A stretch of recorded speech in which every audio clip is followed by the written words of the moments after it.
Welcome everyone to MailFuzz TV. I am Peter and today I'm going to be talking about the Twilight Zone Season 5 Episode 32. It's called Mr. Garrity and the Graves. So spoilers for the episode. We're getting very close to the end now. We've got 4 episodes after this. This one is about a stranger, a wanderer, a salesman, or whatever you want to call him, travels into town. He's Mr. Garrity. It's a small western-style town at the turn of the century. It's called the town's called Happiness, Arizona, which made me think of the town in Tremors, which is called Perfection. Perfection, Nevada, or Perfection, California. It doesn't matter, but it was a bit on the nose as a name, which made me think of that. But so there's a bit of a twist here in that he claims he can raise the dead. You know, he comes into the saloon, he makes some small talk with the bartender. They're getting along well. And the bartender says, "Oh, what do you do? What's your line of work?" And he says he offers a service. The bartender keeps inquiring, and he eventually says, "I bring the dead back to life." And part of their getting to know each other was about how this town used to be quite bad, and there was like hundreds of people in the local cemetery that had all died, and almost none of which of natural causes. In fact, only one person had died of natural causes. Everyone else was shot down in some way. But the town hired a new sheriff, and he's been keeping the law, and everything's been going smoothly since. And they renamed the town to Happiness because of that. But then he says, "I can raise the dead." The episode's kind of interesting from a premise point of view, because it kind of turns everything on its head by, instead of these townsfolk wanting to pay him to raise the dead, right? And they do speculate that maybe he's just a con artist, or maybe he doesn't, you know, or maybe he's into witchcraft or something like that. Maybe he's evil. Is this Satan that's walked into our town? Like, we hear some of the townsfolk like throw around some of these ideas, but where it kind of takes a turn is that instead of the con, because it is a con, right? It does turn out he's a con man, and he does a whole thing where he brings a dog back to life, but then at the end of the episode we see that it's his dog, and his dog's very good at playing dead, and so on and so on. When we get towards the back half of the episode, though, the con isn't to like make people think he can bring people back to life so that they'll pay him to bring them back to life. The con is that he goes and brings them back to life for free, but then is actually taking money off of the townsfolk to stop them from coming back to life. Because it turns out that all of these people who are dead are people that the townsfolk wanted to die. In fact, they probably all had something to do with the deaths of their loved ones, or the bartender's brother. It was one of the people who died, and as soon as he hears that he's coming back to life, he gets worried because his brother, it turns out, was a money stealing drunk who always took money from the till, didn't do his job, and he's actually happy that his brother's dead, and he pays $700 to have the guy be put back into his grave. And this is kind of the big final sales pitch of the whole thing, is because a lot of the crowd go outside and they see the brother walking down the street, but then he seemingly fades away once this deal is made to not have him actually come back, like to send him back to the grave. Interesting premise, because it's a very cynical turn on what I think most people are probably going to think the episode is. The idea that it's all these people who are a little bit more Weasley and nefarious, who just don't want their dead loved ones back to life because they either hate their spouse or they hate their whoever. The sheriff doesn't want the outlaw that he shot coming back to life, because it turns out that he probably shot him in the back in the dark when he was with like a bunch of deputies, instead of like a fair fight and like some sort of like you know high noon kind of dual pistols kind of thing. It wasn't this honorable thing where he was a hero for stopping the bad guy. He snuck in the middle of the night and killed him in the back, and as a result, this ghost or zombie or whatever this dead version of this guy is that's now back is probably going to want to come after him. So that was an interesting turn, right? If you want to call that a twist, which I guess it kind of is, that this is what's actually the episode, is that all these people don't want their loved ones to come back to life. I actually quite like that. And it shows you how cynical the name of the town is. This idea that they called it Happiness, but anyone who goes out of their way to say they're the good guys is probably not the good guys. Same kind of idea here with the town. We're going to call it Happiness. It's the most perfect place on earth, the most perfect little town in America. No, it's full of seedy corruption, and they've been doing all sorts of bad stuff. It's a shame that the episode's not that good overall for a couple of reasons for me. And one is basically just that there's an extra little twist at the end that felt really obvious that it was going to happen, but it didn't need to happen, and it doesn't even make that much sense that it happens. It's just kind of there for your spooky Twilight Zone ending. I'll get to that in a second. The other problem is there's just several little weird things that stuck out to me. One is the fact that he starts charging all these people for like not bringing their loved ones back to life, like, you know, for basically sending them back to the grave before they walk down from the cemetery to the town. And they basically start lining up and saying, oh, how much do I need to pay you to not have this person come back? And he starts quoting numbers, and he's like, $500 for you, $1,200 for you. That's a really pricey one. Give me $500. And all I could think as I was watching this scene is how absurdly high those amounts are for the time period. Now, I've not looked up what the inflation is here, but I'm pretty sure that in like 1895 or whatever time that exactly this is set in, a dollar was worth a lot more than it is now, right? A lot more. So the idea that these people are walking around and can afford to give him that much money, never mind actually having it on them to just hand over, is really weird. And like it's the sort of thing that I don't normally care about or want to care about because it's such a stupid little detail. But this is just so absurdly in your face with how inaccurate it is that it just I couldn't help but notice it and feel like, wait, why do they have all this money? Especially since most of these characters feel that they're poor people. I don't understand where all this money's coming from, but somehow they've got the money to pay this huckster for what he's demanding. So that's all fine, or not fine, as the case may be. But then the other thing that doesn't really make a whole lot of sense is that the whole trick where they convince him that the bartender's brother's coming towards them, but he fades away. Like, they never actually explain how they did that. Like, he fades away like he's a ghost. Like, he was walking down the street and then he fades away into thin air. And they never actually give us any kind of indication as to how they pulled that off. So that just feels like a weird cheat in the behalf of the... Yeah, I like that it turns out that it's just a con. That's actually more interesting than it being a supernatural episode. But how did they do that part? Like, they explained the dog's good at playing dead. That makes enough sense. I can roll with that. But the brother, or the actor who's his partner, pretending to be the brother character for the bartender, fading into nothing. I'm sorry, but how are you pulling that off in like 1895? Come on now.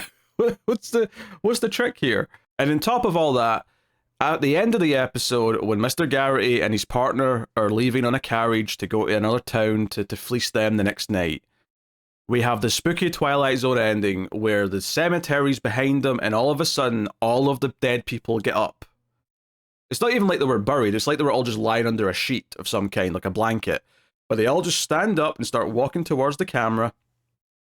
And just in case you didn't get that these were the dead people, all the people in the town were talking about and scared of coming back, some of them have like really on-the-nose dialogue. Like one of the drunk guys was mentioning that his wife like broke his arm multiple times.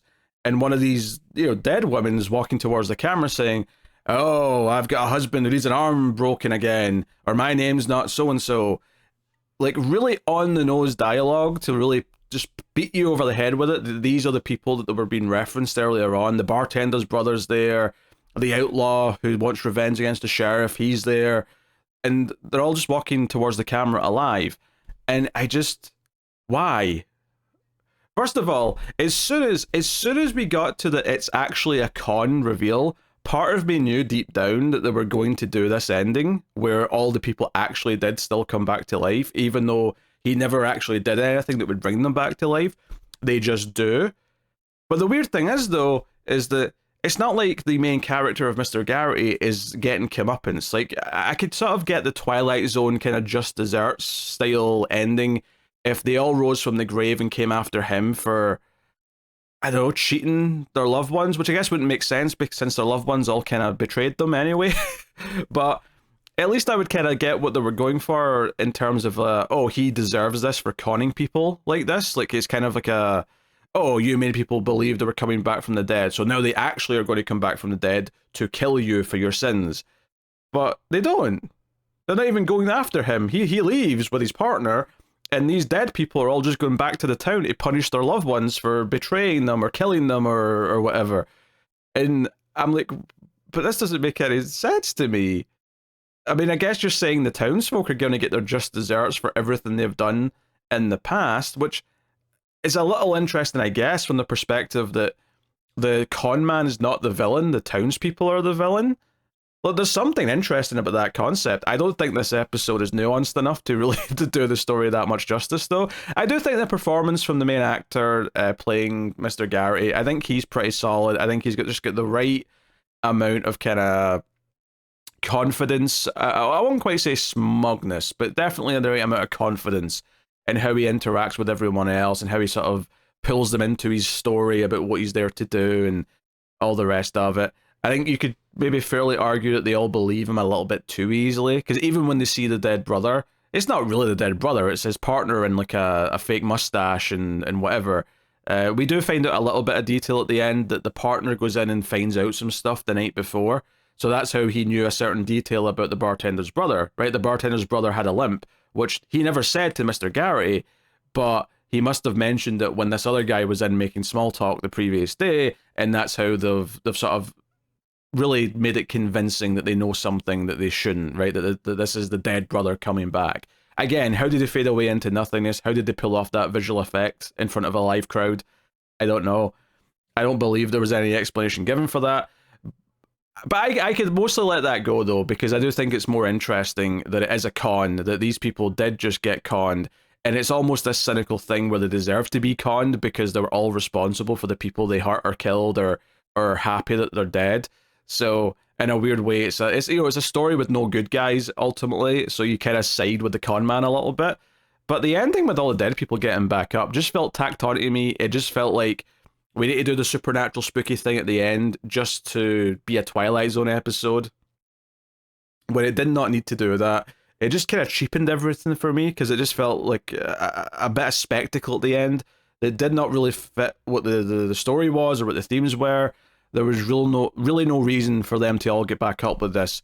And like I say, the sad part is that I almost kind of knew it was about to happen. It just felt like they were setting it up right in the last minute before it did happen. Not because it felt like a suitable ending for the story, not because it capped off the themes that they were playing with or anything like that, but just because it's the obvious thing to do for the shock value at the end, right? You know, you spent the whole episode saying something's fake, so in the last second, the last scene, you make it real, or vice versa, right? It's just you do the final swerve. That's what made it predictable at the end. But the predictability of it's not the problem. The predictability just added a little bit of stuff, a bit of the negativity for me, because I'm like, oh no, they're going to do this, and then they did it. So I sort of dreaded the obvious twist that they were going to pull that didn't really make much sense, and then they did exactly that. So it's a bit of a shame, because I do think there's kind of an interesting concept here in the fact that these townsfolk are not wanting their loved ones to come back to life, and the con is actually to pay the witch doctor, or whatever you want to call Mr. Garrity, to reverse the resurrection process. That's actually quite interesting, and kind of a bit of commentary on people and how they speak all nicely of their loved ones that they're dead, but then it turns out, oh no, you hated these people, it's all a charade. And again, I think that ties into calling the town happiness for me. Like them naming their town happiness really connects to that for me.